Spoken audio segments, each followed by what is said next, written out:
How to download Geometry Dash on PC. Hello everybody, welcome back to our channel. In today's video, we are going to learn how we can download Geometry Dash on PC. So let's just dive right into the video and find out.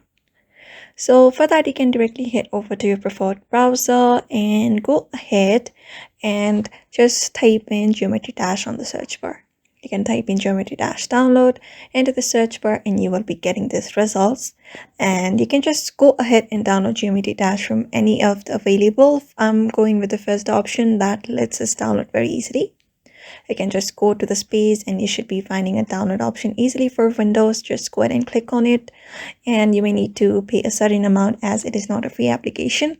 So you can just go on with the payment process and everything, and once that is done, you can just go ahead and download the Geometry Dash on PC.